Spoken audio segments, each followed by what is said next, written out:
If you want to save a lot of money buying speakers or avoid buying a new one by reusing the one you already had, stay tuned to this video. I've always liked speakers, and when I wanted a new one recently, I realized something. Speakers with built-in batteries cost much more than others, so I wondered if I could buy a regular one and add a battery myself. Some time ago, I did something similar to this. I bought a speaker that worked either plugged in or with batteries. In this case, the speaker worked with an 18.5 adapter, so it was very easy. I built an 18V battery that fit the battery slot and connected it to the speaker's 18V input. By simulating it this way, we already had a portable speaker that we could use. But this doesn't apply to all speakers, since now there are many that plug directly into 225.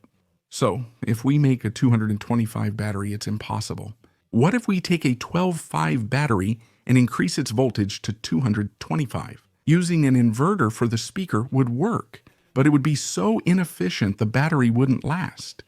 At that moment, I found this speaker. It's a James Below Lansing Party Box 200, and it sounds really loud. I got it pretty cheap because this speaker only plugs in, it doesn't have a battery. After some research, I found the James Below Lansing Party Box 300, a step up from its sibling, has a battery. And it has exactly the same features. I mean, it sounds the same. The price difference between one and the other is incredible. Both have the same power, but just because one has a battery, it sounds much better than the other. So I thought, why not put a battery in this one? And then it's like we have the more expensive version. I began taking the speaker apart. There are several screws, but it comes apart easily. Analyzing the speaker's parts, we see two things: the sound producing board and the power supply. The power supply is simply a board that converts 225 to 24.5. I know this because I measured the board's output with a multimeter, which showed that voltage.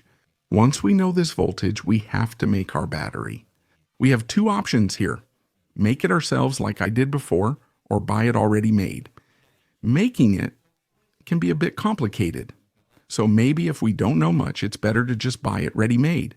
There are many pre-assembled batteries that we can buy from China, and they're actually pretty cheap. They already come with their own protection and everything, and we can also buy them as a kit with a charger included. I used a 24.5 battery from an old electric scooter I bought to build my motorized Minecraft pig. If you haven't seen it, I invite you to watch the video. The battery works well, so I decided to use it. If you're interested, I'll list various batteries in the description for you to buy.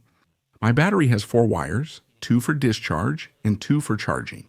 Some batteries use the same wire for charging and discharging, but I recommend ones with 4 wires. You'll soon see why. We need to connect the 2 discharge wires, which are always the thickest, to the speaker transformer's output, ensuring positive and negative match. There's no need to add protection here, since the battery already includes its own reverse current protection. You might think you could connect the charging cables there too, since that's how the battery charges when the speaker is plugged in.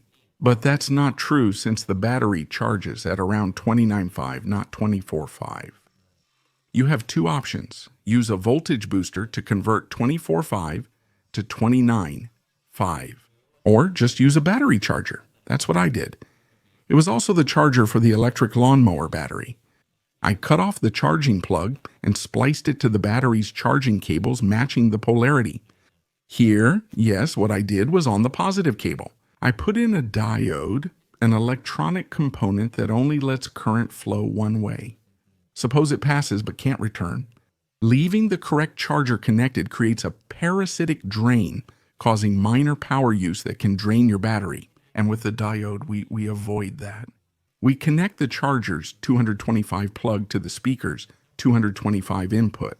So when the speaker is plugged in, the battery charges automatically.